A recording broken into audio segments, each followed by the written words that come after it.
بسم اللہ الرحمن الرحیم۔ سورہ التغابن کا تعارف پیش کر رہے ہیں۔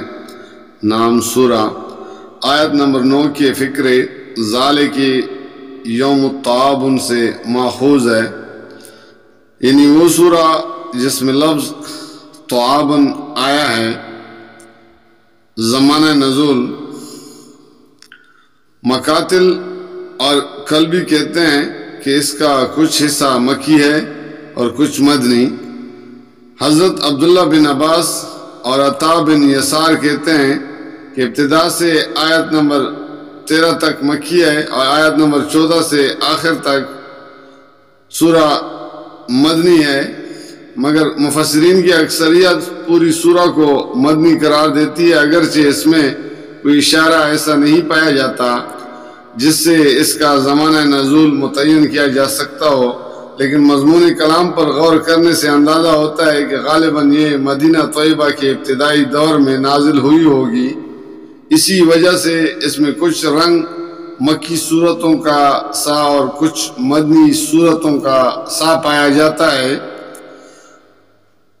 موضوع اور مباحث: اس سورہ کا موضوع ایمان و اطاعت کی دعوت اور اخلاق حسنہ کی تعلیم ہے۔ کلام کی تربیت یہ ہے کہ پہلی 4 آیتوں کا خطاب تمام انسانوں سے ہے، پھر آیت نمبر 5 سے 10 تک ان لوگوں سے خطاب کیا گیا ہے جو قرآن کی دعوت کو نہیں مانتے، اور اس کے بعد نمبر 11 سے آخر تک کی آیات کا روئے سخن ان لوگوں کی طرف ہے جو اس دعوت کو مانتے ہیں۔ تمام انسانوں کو خطاب کر کے چند مختصر فکروں میں انہیں 4 بنیادی حقیقتوں سے آگاہ کیا گیا ہے۔ اول یہ کہ یہ کائنات جس میں تم رہتے ہو بے خدا نہیں ہے، بلکہ اس کا خالق اور مالک اور فرمان روا ایک ایسا قادر مطلق خدا ہے جس کے کامل اور بے عیب ہونے کی شہادت اس کائنات کی ہر چیز دے رہی ہے۔ دوسری یہ کہ یہ کائنات بے مقصد اور بے حکمت نہیں ہے، بلکہ اس کے خالق نے اسے سراسر برحق پیدا کیا ہے۔ یہاں اس غلط فہمی میں نہ رہو کہ یہ ایک فضول تماشا ہے جو اب ہی شروع ہوا اور اب ہی ختم ہو جائے گا۔ تیسری یہ کہ تمہیں جس بہترین صورت کے ساتھ خدا نے پیدا کیا ہے اور پھر جس طرح کفر و ایمان کا اختیار تم پر چھوڑ دیا ہے، یہ کوئی لا حاصل اور لا یعنی کام نہیں ہے کہ تم خواہ کفر اختیار کرو یا ایمان، دونوں صورتوں میں اس کا کوئی نتیجہ برآمد نہ ہو۔ دراصل خدا یہ دیکھ رہا ہے کہ تم اپنے اس اختیار کو کس طرح استعمال کرتے ہو۔ چوتھے یہ کہ تم غیر ذمہ دار اور غیر جواب دہ نہیں ہو۔ آخرکار تمہیں اپنے خالق کی طرف پلٹ کر جانا ہے اور اس ہستی سے تمہیں سابقہ پیش آنا ہے جو کائنات کی ہر چیز سے واقف ہے، جس سے تمہاری کوئی بات پوشیدہ نہیں، جس پر دلوں کے چھپے ہوئے خیالات تک روشن ہے۔ کائنات اور انسان کی حقیقت کے بارے میں یہ 4 بنیادی باتیں بیان کرنے کے بعد کلام کا رخ ان لوگوں کی طرف مڑتا ہے جنہوں نے کفر کی راہ اختیار کی ہے، اور انہیں تاریخ کے اس منظر کی طرف توجہ دلائی جاتی ہے جو پوری انسانی تاریخ میں مسلسل نظر آتا ہے کہ قوموں پر قومیں اٹھتی ہے اور بالآخر تباہی سے دوچار ہوتی ہے۔ انسان اپنی عقل سے اس منظر کی ہزار موج کرتا رہتا ہے، مگر اللہ تعالیٰ اصل حقیقت بتاتا ہے، اور وہ یہ ہے کہ قوموں کی تباہی کی بنیادی اسباب صرف 2 تھے۔ ایک یہ کہ اس نے جن رسولوں کو ان کی ہدایت کے لیے بھیجا تھا، ان کی بات ماننے سے انہوں نے انکار کیا۔ اس کا نتیجہ یہ ہوا کہ اللہ نے بھی انہیں ان کے حال پر چھوڑ دیا، اور وہ خود ہی اپنے فلسفے گڑ گڑ کر ایک گمراہی سے دوسری گمراہی میں بھٹکتی چلی گئی۔ دوسری یہ کہ انہوں نے آخرت کے عقیدے کو بھی رد کر دیا، اور اپنے ذہن میں یہ سمجھ لیا کہ جو کچھ ہے بس یہی دنیا کی زندگی ہے، اس کے بعد کوئی اور زندگی نہیں ہے جس میں اپنے خدا کے سامنے اپنے اعمال کا جواب دینا ہو۔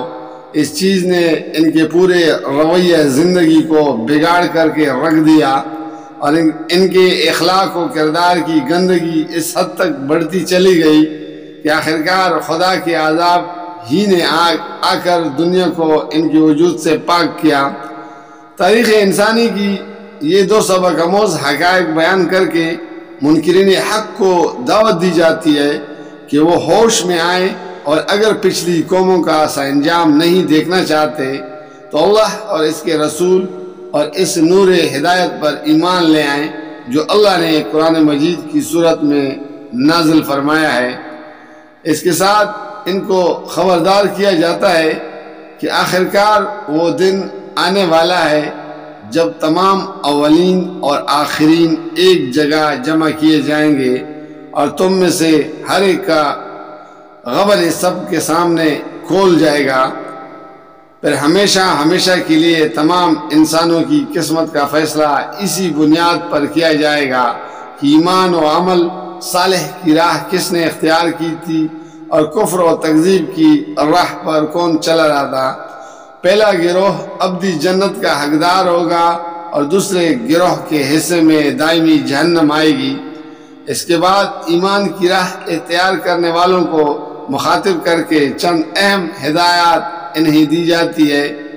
ایک یہ کہ دنیا میں جو مصیبت بھی آتی ہے اللہ کے اذن سے آتی ہے۔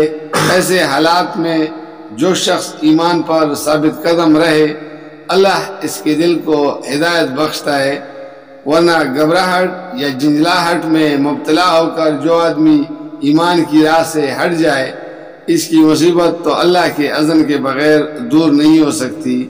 البتہ وہ ایک اور مصیبت جو سب سے بڑی مصیبت ہے مول لے لیتا ہے، اور وہ یہ ہے کہ اس کا دل اللہ کی ہدایت سے محروم ہو جاتا ہے۔ دوسری یہ کہ مومن کا کام صرف ایمان لے آنا ہی نہیں ہے بلکہ ایمان لانے کے بعد اس سے عملاً اللہ اور اس کے رسول کی اطاعت کرنی چاہیے۔ اطاعت سے اگر وہ روگردانی اختیار کرے گا تو اپنے نقصان کا وہ خود ذمہ دار ہوگا، کیونکہ رسول اللہ صلی اللہ علیہ وسلم حق پہنچا کر بری ذمہ ہو چکے ہیں۔ تیسری یہ کہ مومن کا اعتماد اپنی طاقت یا دنیا کی کسی طاقت پر نہیں بلکہ صرف اللہ پر ہونا چاہیے۔ چوتھے یہ کہ مومن کے لیے اس کا مال اور اس کے اہل و عیال ایک بہت بڑی آزمائش ہے، کیونکہ زیادہ تر انہی کی محبت انسان کو ایمان و اطاعت کی راہ سے منحرف کرتی ہے۔ اس لیے اہل ایمان کو اپنے اہل عیال سے ہوشیار رہنا چاہیے کہ وہ بالواسطہ یا بلا واسطہ ان کے حق میں راہ خدا کی ریزن نہ بننے پائیں، اور انہیں اپنا مال خدا کی راہ میں خرچ کرنا چاہیے تاکہ ان کا جنس زرپرستی کے فتنوں سے محفوظ رہے۔ پانچویں یہ کہ ہر انسان اپنی استطاعت کی حد تک کا مکلف ہے۔ اللہ تعالیٰ کا مطالبہ یہ نہیں ہے کہ آدمی اپنی استطاعت سے بڑھ کر کام کرے، البتہ مومن کو جس بات کی کوشش کرنی چاہیے وہ یہ ہے کہ اپنی حد تک خدا سے ڈرتے ہوئے زندگی بسر کرنے میں وہ کوئی کسر اٹھا نہ رکھے، اور اس کی گفتار، کردار اور معاملات اس کی اپنی کوتاہی کے باعث حدود اللہ سے متجاوز نہ ہو جائے۔ جزاک اللہ، فی امان اللہ۔